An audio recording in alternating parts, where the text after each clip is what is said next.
Hello everyone, आज हम एक और इम्पॉर्टेंट न्यूज़ को कवर करेंगे। ये न्यूज़ हमने दैनिक भास्कर न्यूज़पेपर से ली है और भी बाकी सभी न्यूज़पेपर ने इस न्यूज़ को कवर किया है। तो ये न्यूज़ किस रिलेटेड है? ये न्यूज़ डिफेंस से रिलेटेड है और इस न्यूज़ में हम देख रहे हैं कि भारत जो है वो हथियारों का जो व्यापार है वो और ज़्यादा मजबूत बनाना चाह रहा है। तो इसी वजह से ये न्यूज़ सामने आ रही है। तो न्यूज़ क्या है कि सस्ता कर्ज देकर रूसी हथियारों का बाजार हथियार आए भारत। जो पहले रूस के हथियार बिकते थे अब वो भारत सस्ते कर्ज पर दे रहा है बाकी देशों को। ब्राज़ील, अर्जेंटीना समेत 20 देशों में भेजे डिप्लोमेट। रूस यूक्रेन जंग का फ़ायदा। तो अब देखिए, भारत को रूस यूक्रेन का जंग का फ़ायदा उठा रहा है कि 20 देशों में डिप्लोमेट हथियार भेजे हैं और इससे क्या होगा कि भारत का जो ट्रेड है वो भी और ज़्यादा मजबूत हो रहा है। न्यूज़ चर्चा में क्यों है? भारत हथियार खरीदने वाले देशों को सस्ते और लंबे समय तक के कर्ज देने की पेशकश कर रहा है।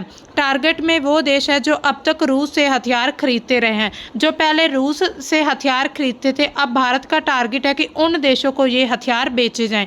रूस के यूक्रेन जंग में फंसे होने की वजह से ये देश अब नए विकल्प तलाश रहे हैं। अब एक तरफ रूस और यूक्रेन का जंग हो रहा है, मतलब युद्ध हो रहा है, तो उसी बीच कुछ हथियार अब रूस दूसरे देशों को तो हथियार देने में सक्षम नहीं है। तो इसी वजह से जो बाकी देश हैं वो अब मतलब किसी और नए देश को तलाश में है जिससे वो हथियार खरीद सकें।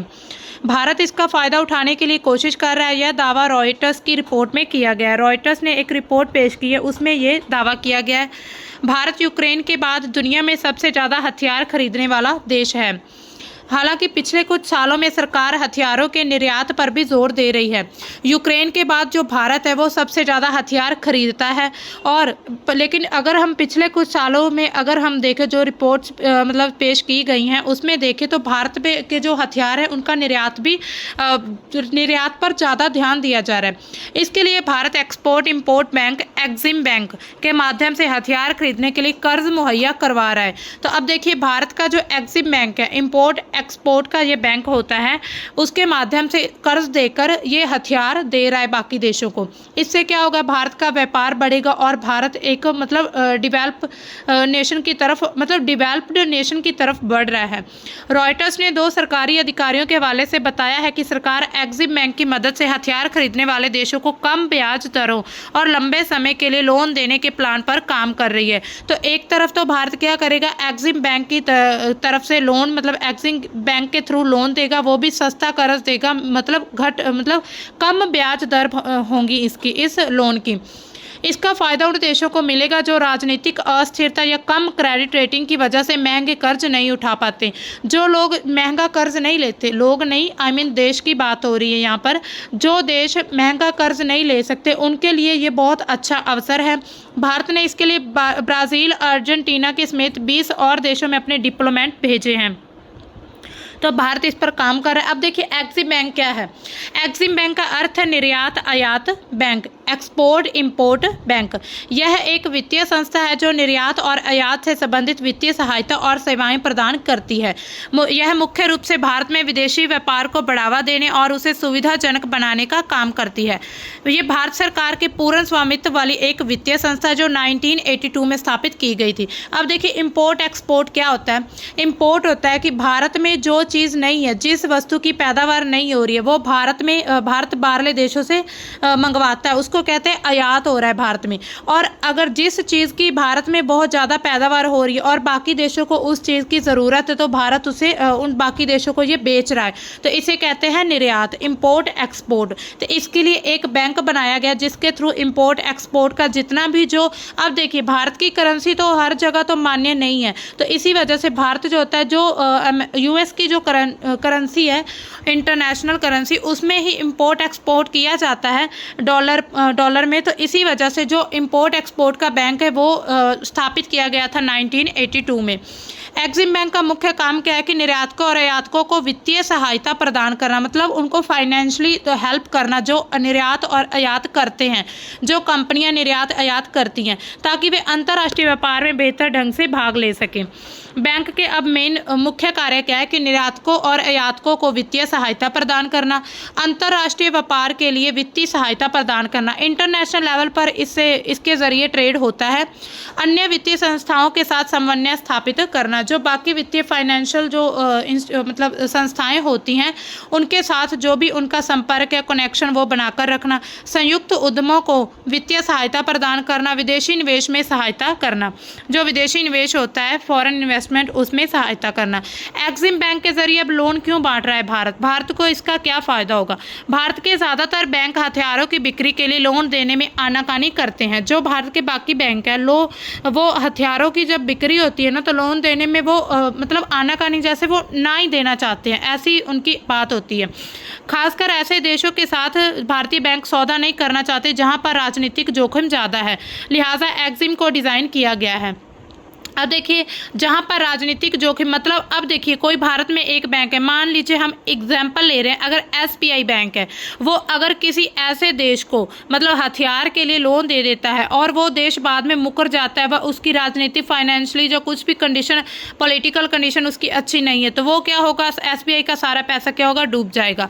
इसी वजह से जो एक्सिम बैंक है वो डिज़ाइन किया गया था स्पेशल इस काम के लिए, इम्पोर्ट एक्सपोर्ट के लिए। भारत के एक राजनीतिक का कहना है कि बैंकों की आनाकानी की वजह से भारत को लंबे समय तक अपने प्रतिद्वंदी जैसे कि फ्रांस, तुर्की और चीन से पीछे होना पड़ता है, क्योंकि ये देश हथियार खरीदने के लिए भारी भरकम लोन देते हैं, लिहाजा भारत भी अब लोन देकर हथियार बेचने के बाजार में आ रहा है। अब देखिए जो भारत के मतलब जो भी कंपनियां होती हैं, जो संस्थाएं होती हैं जो कि व्यापार करती हैं हथियारों का, अब उनको अगर नॉर्मल बैंक कर्ज नहीं देंगे तो क्या होगा, वो हथियार नहीं खरीद पाएंगे, नहीं बेच पाएंगे, है ना। तो इससे क्या होगा, भारत का डेवलपमेंट नहीं हो पाएगा। इसी वजह से कह रहे हैं कि फ्रांस और तुर्की और चीन जो होते हैं वो क्या होता है, ज़्यादा लोन देते हैं, भारी भरकम लोन देते हैं, इसी वजह से बाकी जो देश हैं उनसे ज़्यादा हथियार खरीदते हैं और उनका व्यापार ज़्यादा अच्छा चल रहा है। भारत ने इस साल जनवरी में ब्राज़ील में एक्सिम बैंक एक ब्रांच खोली है। अब देखिए बाकी देशों में भी ब्रांचेस खोली जा रही हैं इसके तहत, क्योंकि अब भारत में तो कोई नहीं आएगा लोन लेने स्पेशल यहाँ पर, तो उन देशों में क्या होगा, अब अलग अलग देशों में ये ब्रांचें एक्सिम बैंक की ब्रांचेस जो है ओपन की जा रही हैं। इसके तहत भारत ब्राज़ील को मिसाइल बेचने का सौदा कर रहा है। ब्राज़ील के 2 अधिकारियों के मुताबिक ब्राज़ील का आकाश मिसाइल बेचने के लिए बातचीत कर रहा है। जो ब्राज़ील को आकाश मिसाइल है उसको बेचने के लिए अभी ये बात चल रही है। 2 भारतीय सूत्रों ने बताया है कि आकाश मिसाइल सिस्टम बनाने वाली कंपनी ने इसी साल साओ पोल में दफ्तर खोला है। अब देखिए अब वहाँ पर भारतीय जो भी भारत के जो कंपनीज हैं जो भारत में हथियार बनाती हैं, अब वो बाकी देशों में अपनी कंपनीज ओपन कर रही हैं कि वहाँ पर ही जो भी सारा इसको हथियार को बनाकर वहीं पर ही बेचा जाए। रूस यूक्रेन जंग का फ़ायदा मिल रहा है भारत को, अब कैसे फ़ायदा मिल रहा है ये देखते हैं। फरवरी 2022 में रूस ने यूक्रेन पर हमला किया था। बीते 3 साल के दौरान इस जंग में अमेरिका और रूस ने अपने हथियार बेचे हैं। ऐसे में इन दोनों देशों पर निर्भर अफ्रीका, दक्षिण अमेरिका और एशिया के देशों के पास हथियारों की आपूर्ति के लिए विकल्पों की कमी हो गई है। अब देखिए जब से रूस यूक्रेन का युद्ध चल रहा है, जो भी जंग चल रहा है इनके आपस में जो लड़ाइयाँ चल रही, उसके लिए अमेरिका और जो रूस है उन्होंने अपने सारे हथियार इस युद्ध में ही लगा दिए हैं। मतलब हालांकि उनके पास हथियार हैं लेकिन अब वो बाकी देशों को नहीं दे पा रहे हैं, जैसे कि अफ्रीका, दक्षिण अमेरिका, एशिया के और भी बहुत सारे देश हैं। तो रॉयटर्स की रिपोर्ट के मुताबिक कहा जा रहा है कि भारत ने मौके पर चौका लगा दिया है, मतलब मौके का फ़ायदा उठा लिया है। खास बात यह है कि भारत पश्चिम और रूसी दोनों देशों की तरफ हथियार का इस्तेमाल करता है। भारत के पास दोनों देशों की तरह टेक्नोलॉजी का अनुभव है। ऐसे में भारत इन देशों की रक्षा ज़रूरतों को समझ सकता है। एक भारतीय अधिकारी ने यह भी बताया कि 2022 में रूस ने यूक्रेन पर हमले की स्थिति उसके बाद बदल गई है। पश्चिम देशों ने अपने हथियार यूक्रेन को भेज दिए हैं। रूस ने अपने हथियार सिर्फ खुद के लिए बनाए हैं। इससे उन देशों को दिक्कत हुई है जो कि रूस और अमेरिका पर निर्भर थे।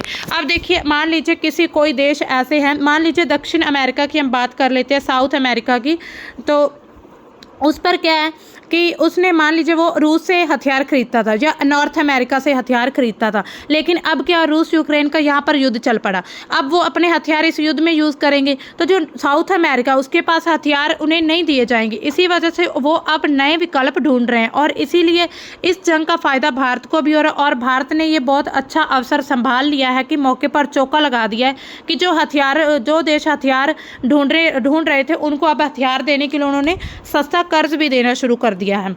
अब देखिए $3,000 का जो गोला है वो $300 में बना रहा है भारत। जो भारत है उसकी प्रोडक्शन है वो भी कम जो भी रेट है उसमें बनाई जा रही है। 2022-23 में भारत ने करीब 1.27 लाख करोड़ के हथियार बनाए हैं, जो कि 2020 की तुलना में 62% से भी ज़्यादा है।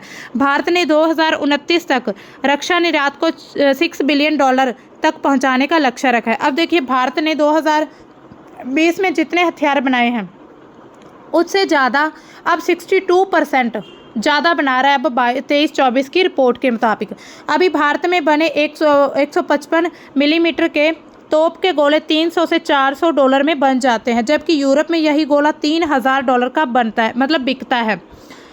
रिपोर्ट के मुताबिक भारत में बनने वाली होवित्जर तोप 25 करोड़ रुपए में बेची गई है। यूरोप में बनने वाली होवित्जर तोप की तुलना में इसकी कीमत लगभग आधी है। अब जो भारत में चीज़ जो बन रही है उसकी कीमत भी लगभग आधी है। अब ऐसे में बाकी देश क्या करेंगे? जो हथियार खरीदते हैं वो कम दाम वाली वस्तु ही खरीदेंगे, वो कम दाम वाले हथियार ही खरीदेंगे। इसी वजह से भारत अब क्या है कि हथियार बेचने के मामले में भी अभी बहुत ज़्यादा कोशिशें बहुत ज़्यादा प्रयास कर रहा है। भारत में छोटे हथियारों का उत्पादन तो लंबे समय से होता रहा था, जो भी छोटे छोटे हथियार थे उनको बनाया जा रहा था, लेकिन अभी उन्होंने निजी कंपनियों ने बड़े हथियार बनाने भी शुरू कर दिए हैं। निजी कंपनियां जैसे कि अडानी डिफेंस और SMPP भी अब बड़े हथियार बना रही हैं। अब देखिए भारतीय हथियार जिनकी विदेशों में सबसे ज़्यादा मांग है, जो भारत में बनाए जाते हैं, तो देखिए ब्रह्मोस मिसाइल है। यहाँ देखिए ऐसी दिखती है, नाम इसका भारत की ब्रह्मपुत्र और रूस की मोस्कवा नदी से लिया गया। ब्रह्मोस का ये भारत की ब्रह्मपुत्र नदी और मोस्कवा नदी से लिया गया। भारत की DRDO और रूस ने NPO मशीनों ट्रोस्टोनिया से मिलकर इसे बनाया है। इसकी रफ्तार कितनी है? 3 मैक सबसे ज़्यादा तेज़ है, सुपरसोनिक क्रूज मिसाइल है ये। इसकी रेंज है 600 किलोमीटर। ज़मीन, समुद्र, हवा और पनडुब्बी से इसे लॉन्च किया जा सकता है। इसकी डिमांड कहाँ पर ज़्यादा है? साउथ ईस्ट एशिया, अफ्रीका और साउथ अमेरिका में। अब देखिए दूसरा हथियार है Pinaka multi barrel rocket launcher. इसका नाम भगवान शिव के धनुष पिनाक से लिया गया है। ये देखिए ऐसी कुछ दिखती है। भारत का स्वदेशी multi barrel rocket launcher system है, मतलब भारत में ही इसको बनाया गया है, भारत में ही पूरा इसका जो भी डिज़ाइन किया गया है। 1999 में जो कारगिल जंग में इस पर पहली बार इस्तेमाल किया गया था। इसकी रेंज क्या है? 75 किलोमीटर, 44 सेकंड में 12 रॉकेट ये दाग सकता है। और इसकी डिमांड कहाँ पर है? फ्रांस ने इसे यूरोपीय बाजार के लिए शॉर्ट लिस्ट किया है। अब देखिए आकाश मिसाइल, ये देखिए ये आकाश में चलती है, ज़मीन से सीधा हवा में ये वार करने के लिए इस्तेमाल की जाती है। DRDO ने इसको विकसित किया है। भारत डायनामिक्स लिमिटेड इसे बनाती है। BDL Bharat dynamics limited. Range इसकी 25 किलोमीटर तक ये वार कर सकती है, मतलब हमला कर सकती है। इसकी रफ्तार कितनी है? मैक 25। और जो लड़ाकू विमान, क्रूज मिसाइल और ड्रोन को हवा में मार गिराने में ये काबिल है। जो ड्रोन हवा में गिरे उसको ये आसानी से गिरा सकती है। डिमांड इसकी कहाँ पर है? फिलीपींस, UAE, ब्राज़ील, मिस्र और वियतनाम में है। अब देखिए तेजस लाइट कॉम्बैट एयरक्राफ्ट। ये देखिए तेजस रडार की पकड़ में नहीं आता है, इसलिए ये लोकप्रिय है। अब ये इसको रडार जो होते हैं ना, जैसे कुछ रडार वो सिग्नल होते हैं जिससे पता चलता है कि यहाँ पर अभी कोई कुछ डिफेंस सिस्टम चल रहा है, डिफेंस का यहाँ पर प्रोटेक्शन है अभी पूरी, तो इसे रडार सिस्टम में ये नहीं आता, इसलिए ये ज़्यादा फेवरेबल है। एरोनॉटिकल डिज़ाइन एजेंसी ADA ने इसको डिज़ाइन किया है। सुपरसोनिक लड़ाकू विमान की कैटेगरी में सबसे छोटा और हल्का विमान है, मतलब ये बहुत ज़्यादा फेमस है तेजस। रफ्तार इसकी 1.8 मैक है। 52,000 फीट की ऊंचाई तक ये उड़ान भर सकता है। और इसकी डिमांड अमेरिका में भी है, ऑस्ट्रेलिया में, नाइजीरिया, अर्जेंटीना, इंडोनेशिया, फिलीपींस, इन सभी देशों में इसकी जो डिमांड की जा रही है। अब देखिए 155 mm के तोप खाने के ये गोले हैं। यहाँ देखिए ये कुछ पेंसिल टाइप देख रहे हैं, ये गोले हैं। मुनिशंस इंडिया लिमिटेड अडानी डिफेंस इसे बनाती है और इसकी रेंज है 40 किलोमीटर तक, ये दूर तक ये चल सकते हैं। धनुष, ATAGS और बोफर्स जैसे 155 mm तोपों में इस्तेमाल किया जाता है इसको। इसकी डिमांड कहाँ पर है? इजराइल, UAE, बुल्गारिया समेत कई यूरोपीय देशों में इसकी डिमांड की जा रही है। अब देखिए भारत का जो डिफेंस प्रोडक्शन है उसका ये पूरी उसकी रिपोर्ट दी गई है कि 2016-17 में इतनी डिफेंस प्रोडक्शन हुई थी, उसके बाद 17-18 में इतनी होगी। अब देखिए कंपेयर करिए आप, सभी हर एक साल बढ़ती जा रही है थोड़ी थोड़ी जो भी इसकी प्रोडक्शन है। भारत में जो डिफेंस के जो भी हथियार बनाए जा रहे हैं उसकी पूरी प्रोडक्शन बढ़ती जा रही है। अब देखिए 2016-17 की हम बात करें तो 40.54, अब ये कीमत है अरबों रुपयों में ये कीमत है। और अगर हम 23-24 में देखें तो 1274.34 अरब रुपए की, मतलब कि अरबों की प्रोडक्शन की जा रही है। इसका मतलब ये है कि भारत अब धीरे धीरे डिफेंस के क्षेत्र में भी आगे बढ़ रहा है। अब देखिए टारगेट पर कौन से देश हैं जिनको बेचना चाह रहा है भारत अपने हथियार। यहाँ पर है अफ्रीका, दक्षिण अमेरिका और एशियाई देश हैं जो एशिया कॉन्टिनेंट में है। भारत ने अफ्रीका, दक्षिण अमेरिका और दक्षिण पूर्व एशिया के देशों को अपना रक्षा निर्यात बनाने का योजना बनाई है। अधिकारियों के मुताबिक भारत मार्च 26 तक 20 नए डिफेंस अटैचे सैन्य राजनयिक विदेशों में तैनात करेगा। इन्होंने Algeria, Morocco, Guana, Tanzania, Argentina, Ethiopia, Cambodia जैसे देशों में नियुक्त किया जाएगा।